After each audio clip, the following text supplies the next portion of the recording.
Very excited to welcome back to the show after an unfortunately long absence, in part due to the pandemic. One of my favorite people to talk about, and I think almost uniquely qualified to talk about what we are experiencing both inside of the US and internationally right now. The professor at UCLA and author of most recent work, Beyond the Valley, Ramesh Srinivasan. Welcome back to the show. How are you doing, John? It's nice to connect with you. I missed you guys. We've missed you too. I got a chance to see the environment you're in, and I will say, I think that you've chosen a good place to weather the storm.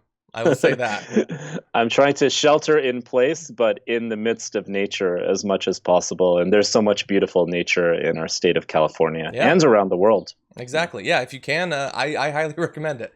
I want to start off by talking about, you're considering that your past work about trying to get people to understand technologically what's going on around the world, spread accurate information. We've seen a lot of misinformation, incredibly important, and I would say misinformation that's going to lead to people making a lot of bad decisions. What have you thought as you've been watching the first month and a half of the response inside of the U.S.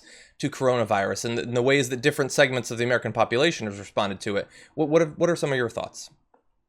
I mean, I find it deeply, deeply unfortunate and actually deadly and sociopathic that a pandemic that affects all of us, all of us are in a sense potentially contagious and can be affected by this pandemic. That some people would try to use this situation to divide and conquer, to fragment us, to splinter us, and in particular, the conspiracy theories about the World Health Organization, about the epidemiology of the sciences behind this, the rebuttal of what pretty much every major zoologist and other scientists is saying about the origin of this virus, the attempts to link this to hateful action and speech and treatment of Asian people and Asian American people.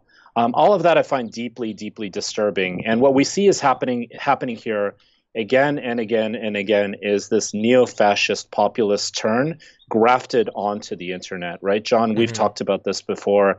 And what is happening here is people in a very justifiable way feel disenfranchised, they feel alienated, they feel let down by traditional politicians, by neoliberal systems, by elites, quite frankly. And unfortunately, because our health system or lack thereof has been bought out and controlled by private corporations and big pharma, everybody pretty much knows not to trust them.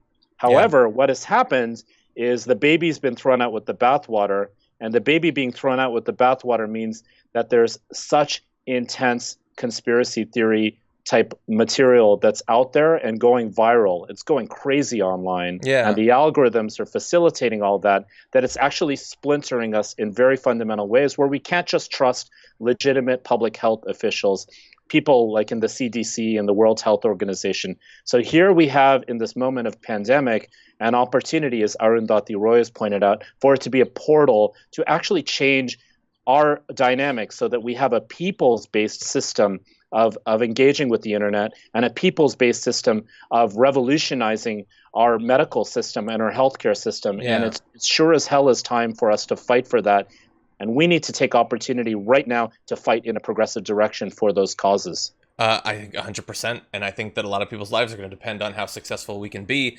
People, unfortunately, I was hoping that as this got more serious, people would, at least in terms of self-preservation, would start to listen to those who know the most about it. It doesn't seem like a significant chunk of America is going in that direction, unfortunately, and a lot of people acknowledged for decades that the right in various manifestations has been working to destroy confidence in basically every kind of educated elite. The scientists, the academics, all of that. The media, they're all liars.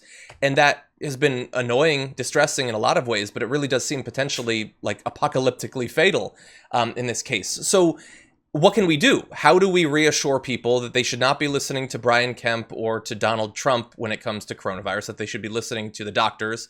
The WHO conspiracy theories that you're talking about are unlikely to be true just because some YouTuber said that they're true. What are some ways that we can respond to what we're seeing? Look, I understand that elite scientists and epidemiologists are seen as far removed from people who are most at risk, and working class people, populism, and people in many senses who are most at risk of contracting the virus because they don't have the types of luxuries that allow them to actually have distance from other people. But what we really need, and we were trying to build upon this with the Sanders campaign that I was so proud to be part of, so honored to be part of.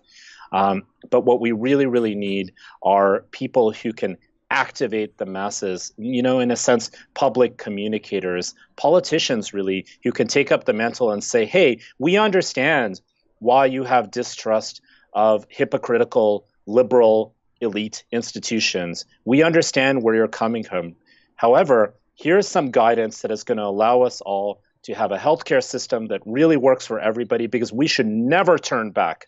We should never allow the same broken system to be what comes out at us on the other side. The post-pandemic world needs to be fundamentally changed in a way that supports all of us who are at risk because of our broken system. Yeah. We should distrust these broken politicians who are basically responsible for many deaths. But most importantly, we need to revolutionize our larger system here in this country and in many parts of the world, establish public banks, figure out ways for stimulus funding to support workers, follow the lead of striking nurses, of striking Amazon employees, of striking Instacart employees, really revive our traditional institutions, not elite, liberal, hypocritical, neoliberal institutions, which, gave rise to the Trump and neo-fascist wing that we see all over the world, in India, in Brazil, in Hungary, in the Philippines, and so on. But a new transformation that people can trust, that starts from the people. So that's what we were attempting to do with our campaign, and we're going to keep building on that. I'm not despondent. I'm ready to go still.